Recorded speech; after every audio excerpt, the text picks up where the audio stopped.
ಕ್ಯೂನಲ್ಲಿ ನಿಂತು ಕಿಚ್ಚ ಮತದಾನ. ಮಂಡ್ಯ ಪ್ರಚಾರದ ಬಗ್ಗೆ ಸುದೀಪ್ ಮಾತು. ಈ ಬಾರಿಯ ಲೋಕಸಮರದ ಚುನಾವಣಾ ರ್ಯಾಲಿಗಳಿಂದ ಮಂಡ್ಯದ ಪ್ರಚಾರದಿಂದ ದೂರ ಉಳಿದಿದ್ದ ಅಭಿನಯ ಚಕ್ರವರ್ತಿ ಸುದೀಪ್ ಪತ್ನಿ ಪ್ರಿಯಾ ಸಮೇತ ವೋಟ್ ಮಾಡಿದ್ರು. ಬೆಂಗಳೂರು ದಕ್ಷಿಣ ಲೋಕಸಭಾ ವ್ಯಾಪ್ತಿಗೆ ಬರುವ ಜೆಪಿ ನಗರದಲ್ಲಿ ಹೆಬ್ಬುಲಿ ತಮ್ಮ ಹಕ್ಕು ಚಲಾಯಿಸಿದ್ರು. ಈ ವೇಳೆ ಮಾಧ್ಯಮದೊಂದಿಗೆ ಮಾತನಾಡಿದ ಕಿಚ್ಚ, ಮತದಾನಕ್ಕೆ ಬನ್ನಿ ಎಂದು ಬುದ್ಧಿ ಹೇಳುವ ವಿಚಾರ ಅಲ್ಲ ಇದು. ಪ್ರತಿಯೊಬ್ಬರಿಗೂ ಅವರವರ ಜವಾಬ್ದಾರಿ ಅರ್ಥವಾಗಬೇಕು. ಆದರೂ ಮನೆಯಲ್ಲಿ ಕುಳಿತಿದ್ರೆ ಅಲ್ಲೇ ಕುಳಿತಿರಲಿ, ನಮ್ಮ ಕರ್ತವ್ಯ ನಾವು ನಿಭಾಯಿಸಬೇಕು ಎಂದು ಹೇಳಿದ್ರು. ಇದೇ ವೇಳೆ ತಾವ್ಯಾಕೆ ಮಂಡ್ಯ ಚುನಾವಣಾ ಪ್ರಚಾರದಿಂದ ದೂರ ಉಳಿದಿದೆ ಅಂತ ಅಭಿಪ್ರಾಯ ಹಂಚಿಕೊಂಡ್ರು.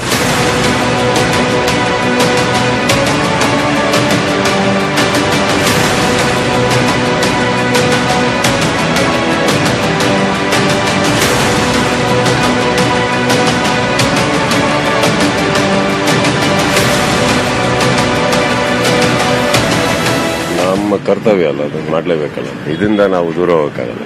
ಶೂಟಿಂಗ್ ಇರುತ್ತೆ, ಅದು ಯಾರಿಗಿರಲ್ಲ, ಯಾರಿಗೆ ಇಲ್ಲಿ ನಿಂತಿರೋ ಎಲ್ಲರಿಗೂ ಕೆಲಸ ಇದೆ. ಅವ್ರು ಇನ್ನೂ ಯಾರು ಕೆಲವರು ವೋಟ್ ಮಾಡಕ್ ಬಂದಿಲ್ಲ ಅಂತಂದ್ರೆ ನಾವು ಹೇಳೋದು ತಪ್ಪಾಗ್ಬಿಡುತ್ತಲ್ಲ. ಕಾರಣ ಏನಂತಂದ್ರೆ ಪ್ರತಿಯೊಬ್ಬರಿಗೂ ಅವ್ರವ್ರ ಜವಾಬ್ದಾರಿ ಇಷ್ಟೊತ್ತಿಗೆ ಅರ್ಥ ಆಗಿರ್ಬೇಕು. ಇದು ಬುದ್ಧಿ ಹೇಳುವಂತ ವಿಚಾರ ಅಲ್ಲ, ಕಲಿಯುವಂತ ವಿಚಾರ. ಮನೆಯಲ್ಲೇ ಕೂತಿದ್ದಾರೆ ಅಂದ್ರೆ ದೇವ್ರು ಚೆನ್ನಾಗಿಟ್ಟಿರ್ಲಿ ಅಷ್ಟೇ. ಇಲ್ಲ ಸರ್, ನಾನು ಆಕ್ಚುಲಿ ತುಂಬಾ ಹಿಂದೆನೆ ನಾನು ಬರ್ದಿದ್ದೆ, ಒಂದು ಪತ್ರನೂ ಬರ್ದಿದ್ದೆ. ಅದೆಲ್ಲರೂ ತಾವುಗಳೇ ಅದನ್ನ ಇದು ಮಾಡಿ, ಏನಕ್ಕಂದ್ರೆ ಯಾರ ವಿರುದ್ಧವಾಗ್ಲಿ ಅಥವಾ ಯಾರಿಗೂ ನೋಯಿಸಬೇಕು, ಯಾರಿಗೂ ನೋಯಿಸಬಾರ್ದು, ಪೊಲಿಟಿಕಲಿ ಕರೆಕ್ಟ್ ಆಗಿರ್ಬೇಕು ಅನ್ನೋದಲ್ಲ. ಇದು ನಾವು ನಮ್ಮ ಜೀವನಗಳಲ್ಲಿ ತಗೊಂಡಂತ ಕೆಲವು ನಿರ್ಧಾರಗಳು.